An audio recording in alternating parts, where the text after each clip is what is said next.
Sir Pawan Kalyan గారి OG సినిమాకి సంబంధించి అంటే హీరో అండ్ విలన్ కి మధ్య ఉన్న రిలేషన్ గురించి ఈ సినిమా స్టోరీ గురించి ఆ డైరెక్టర్ గారు చెప్పినట్టుగా వార్తలు రావడం చూస్తున్నాం కదా సార్, మరి దాని ప్రకారం ఏ విధంగా ఉండబోతుంది సినిమా? మీరు అన్నట్టు పవన్ కళ్యాణ్ గారు సినిమాలు రాజకీయాల్లో బిజీగా ఉండిపోవడం 3 భారీ సినిమాలు ఆగిపోయాయి.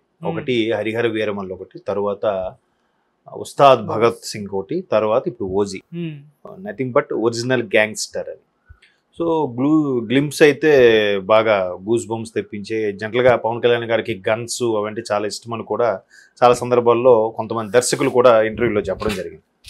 సో ఒరిజినల్ గ్యాంగ్స్టర్ అంటే ఖచ్చితంగా గన్స్, బాంబ్స్ వీటితోనే పని ఉంటుంది. కరెన్సీ ఎట్లా గ్యాంగ్స్టర్ ఎలా ఉంటారు ఏంటంటే, సో గ్యాంగ్స్టర్ లాంటి వాటికి ఎక్కువగా వాళ్ళకి శత్రువులు ఎక్కడ తయారవుతారు అంటే వాళ్ళ గ్రూపులోంచి తయారవుతారు. ఒకటి, ఎప్పుడు నేను తమ్ముడుగానే ఉండిపోవాలా, లేకపోతే నేను ఎప్పుడు అన్నయ్యగానే ఉండిపోవాలా, నాకు ఇప్పుడు రాజ్యాధికారం రాదా అనే ఫీలింగ్లో ఉండేవి ఇప్పుడు కూడా. ఇప్పుడు మహాభారతం నుంచి తీసుకుంటే రాజ్యాధికారం దక్కించుకోవడం కోసమే తాపత్రయం ఇవన్నీ కూడా. సో అలాగే ఇక్కడ గ్యాంగ్స్టర్గా నెక్స్ట్ ఎవరు, ఎప్పుడు నేను సెకండ్ వన్గానే ఉండిపోతాను, ఫస్ట్ వన్ నేను ఎప్పుడు అవుతాను అనే ఫీలింగ్ ఉన్నది సహజం. సో పాత్రలో కూడా ఒక బాలీవుడ్ స్టార్ని పెట్టడం, అది కూడా ఇమ్రాన్ హష్మీని పెట్టడం చాలా రోజుల తర్వాత. అంటే ఆయన కొన్నాళ్ళు ఎందుకో ఇండస్ట్రీకి బాగా దూరం అయ్యారు. వాళ్ళ అబ్బాయికి భయంకరమైన వ్యాధితో బాధపడడం, ఒక్కసారిగా కుంగిపోయాడు మనిషి. బట్ అఫ్కోర్స్ అన్ని రకాలుగా చేసి కాపాడుకోగలిగాడు. ఆ తర్వాత ఎందుకో సినిమాలకి కొంత దూరం అయ్యాడు. దూరం అయిన తర్వాత మరలా ఇప్పుడు సినిమాలు నటించడానికి కానీ ఇది వస్తున్నారు. ఒకనొక టైంలో 2000 ఆ టైంలో ఇమ్రాన్ హష్మీ అంటే ఒక హస్కీగా, ఒక సెక్సీ బాయ్గా బాలీవుడ్లో మంచి గుర్తింపు ఉన్న హీరో.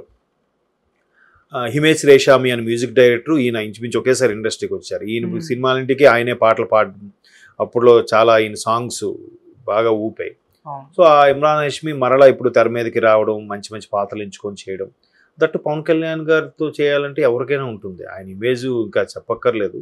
రాజకీయాల్లోకి వచ్చాక ఇటువంటి విమర్శలు ఎదుర్కొంటున్నారేమో కానీ, అయితే ఇప్పుడు ఇండస్ట్రీలో కూడా ఎలా అయిపోయిందంటే బాలీవుడ్ కానీ, శాండిల్వుడ్ కానీ, టాలీవుడ్ కానీ, కాలీవుడ్ కానీ ఇవేవి లేవు. ఇంకా ఇండియన్ సినిమాగా రూపాంతరం చెందిన ప్రస్తుత నేపథ్యంలో ప్రతి సినిమాలో కూడా అన్ని రకాల భాషలకు చెందిన వాళ్ళ పాత్రలు కూడా మింకిల్ చేసి చేయడం, నటింపు చేయడం, దాన్ని పాన్ ఇండియా లెవెల్లో రిలీజ్ చేసుకోవడం అనేది ఒక ఆనవాయితీగా వచ్చేసింది, ఒక అలవాటుగా అయిపోయింది.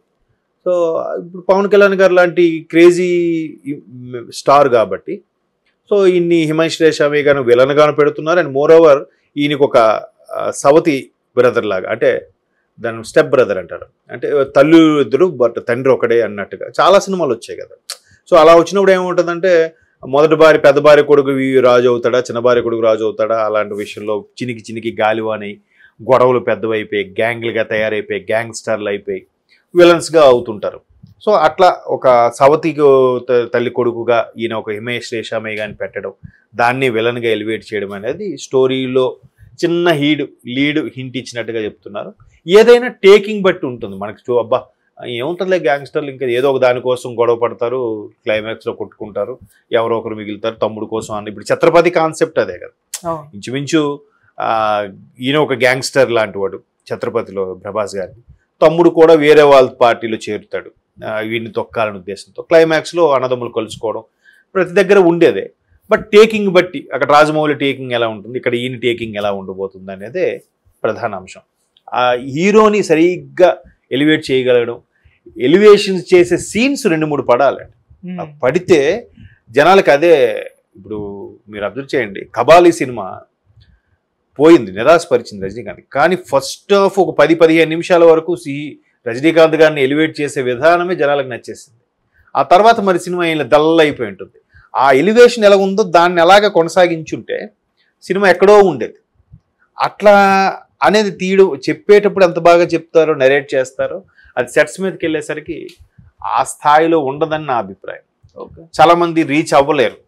బట్ అలా రీచ్ అవ్వగలిగితే స్టోరీస్ ఏమైనా పాత్రలు మార్చి ఎలివేషను, తర్వాత బ్యాక్గ్రౌండ్ స్కోర్ కూడా చాలా ఇంపార్టెంట్ ఉంటుంది. బ్యాక్గ్రౌండ్స్ మీరు కొన్ని సందర్భాల్లో బ్యాక్గ్రౌండ్ స్కోర్ తగ్గించేసి సినిమాలు చూడండి, ఎస్పెషల్లీ హర్రర్ సినిమాలు. మీకు బ్యాక్గ్రౌండ్ స్కోర్ లేకపోతే మీకు భయం అనిపించేది ఏవి. బ్యాక్గ్రౌండ్ స్కోర్ ఉంటేనే డోర్ వేసినా కూడా హర్రర్ సినిమాలో భయం వేస్తుంది. కిర్రని సౌండ్ వస్తే ఏంటో డోర్ పడితే అంత భయంకరంగా ఉందిరా అని. గతంలో రామ్ గోపాల్ వర్మ సినిమా మీరు రాత్రి సినిమా చూస్తే కేవలం అదొక అన్ని కలలే సినిమాలో, కానీ ఆ పిక్చరైజేషన్, ఆ టేకింగ్, ఆ డోర్ సౌండ్ కూడా భయం వేస్తుంటుంది. అలాగా ఇక్కడ కూడా ఆ గన్స్ సౌండ్స్, ఆ బ్యాక్గ్రౌండ్ స్కోరు, హీరోని ఎలివేట్ చేసే సీన్స్ 2-3 పడితే హైలైట్గా ఉంటుంది. అలా లేకపోతే ఏమవుతుందంటే ఏముందిరా రొటీన్ అనేస్తారు. బట్ తీసే విధానం చాలా ఇంపార్టెంట్. బట్ పవన్ కళ్యాణ్ గారు కూడా హెయిర్ స్టైల్, ఇప్పుడు రాజకీయాల్లో ఉన్నా కూడా ఆ హెయిర్ స్టైల్ కూడా ఆ ఓజీకి రిలేటెడ్ గాను, హరిహర వీరమల్లకు ఏదైనా ఒక మిత్, దాన్ని ఏమంటారు, బిఫోర్ ఇండిపెండెన్స్ సంబంధించిన స్టోరీ లాంటిది, తర్వాత ఉస్తాద్ భగత్ సింగ్ కూడా ఒక సామాన్యుడి పోరాటం ఎలా ఉండబోతుంది అనే దాని మీద కూడా ఉంటుంది కాబట్టి, సో అన్నిటికీ రిలేటెడ్గా ఆయన హెయిర్ పెంచుతూ వస్తున్నాడు. అదే హెయిర్తో ఎప్పుడైనా ఫ్రీ అయితే మళ్ళీ ఏదో ఒక షెడ్యూల్లో పార్టిసిపేట్ చేసి యాక్ట్ చేసి వెళ్ళిపోయే అవకాశం కూడా ఉందని ప్రొడ్యూసర్సు, ఎస్పెషల్లీ డైరెక్టర్లు రెడీగా స్క్రిప్ట్ రాసుకొని షెడ్యూల్ రెడీ చేసుకుంటున్నారు. ఆ పాత్రలన్నీ కూడా రెడీ చేసుకున్నారు. బట్ ఎన్నికల నేపథ్యంలో కొంచెం ఫ్రీ అయ్యాక, పోలింగ్ తర్వాత కొంచెం ఫ్రీ అయినాక మేబీ చేస్తే చేయొచ్చు, లేదా గవర్నమెంట్ ఫామ్ అయ్యి ఒక 4 రోజులు అయిన తర్వాత ఎక్కడెక్కడ సర్దుకున్నాక వారంలో 1 రోజు 2 రోజులు చొప్పున కేటాయించి చేయాలనే ఆలోచన కూడా ఉన్నట్టుగా అనుకుంటున్నారు. చూద్దాం మరి. అంటే ప్రేక్షకులు అయితే పవన్ కళ్యాణ్ గారు ఒక్క సినిమా అయినా చేయాలి అనే తహతహలు ఆడుతున్నారు. కొన్ని సినిమాలకి, హరిహర వీరమల్ లాంటి సినిమాలకి మ్యాక్సిమం అన్నీ అయిపోయి, బట్ పోస్ట్ ప్రొడక్షను, టాకీపాటు ఏవో కొన్ని పెండింగ్ ఉన్నాయంట. అట్లా 1 by 1 ఒక్కొక్కటిగా ఇప్పుడు ఏవైతే కమిట్ అయ్యారో కమిట్ అయిన వరకైనా రిలీజ్ అయ్యి చేసేస్తే బాగుంటుంది. ప్రేక్షకులు కూడా ఏగర్లో వెయిట్ చేస్తున్నారు కాబట్టి బాగుంటుంది. మరి ఆయన రాజకీయ నేపథ్యంలో రేపు గవర్నమెంట్ ఫామ్ అయ్యాక ఇంకాస్త బిజీ అయిపోయి గవర్నమెంట్ క్యాబినెట్లో మెంబర్ అయిన తర్వాత ఇంకా చేసే అవకాశం ఉంటుందో ఉండదో చెప్పలేము. కాబట్టి ఉన్న వారికైనా చిన్న చిన్న పెండింగ్ వర్క్ కంప్లీట్ చేసి రిలీజ్ చేస్తే బాగుంటుందని ఫ్యాన్స్ 1000 దేవులకు మొక్కుంటున్నారు. చూద్దాం వాళ్ళ ఆశలు ఎంతవరకు రీచ్ అవుతారనేది. మొత్తం మీద ఓజీ మాత్రం ఒరిజినల్ గ్యాంగ్స్టర్, సరైన ఎందుకంటే పవన్ కళ్యాణ్ గారు మహానటుడు అని చెప్పలేను, కానీ ఆయన బాడీ లాంగ్వేజ్కి, ఆయనలో ఉండే ఆ నటన స్కిల్స్కే చాలామంది ఫ్యాన్స్, ఆయన స్టైల్స్కి మెయిన్ ఒక ట్రెండ్ క్రియేట్ చేసుకున్నాడు కదా. ఆయనే చెప్తాను పెద్ద నటుడు కాదని, నేనే ఒక అభిమానిగా నేను కూడా చెప్తున్నాను. ఆయన సూపర్ యాక్టర్ అని అన్న కానీ అంత ఒక స్టార్ ఇమేజ్, అంటే ఆయన బాడీ లాంగ్వేజ్, ఆయన స్టైల్స్కే ఇంకెవరు చేయలేరేమో ఇండియన్ స్క్రీన్ మీద అనిపిస్తుంది. అటువంటి పెక్యులర్ బాడీ లాంగ్వేజ్ ఉన్న పర్సన్ ఆయన. సో దానికోసమే పడిచేస్తారేమో జనాలు. ఒక సినిమాలో పూరి జగన్నాథ్ గారు అంటారు కదా, ఆయనకు ఉండే వాళ్ళందరూ అభిమానులు కాదు భక్తులే అని.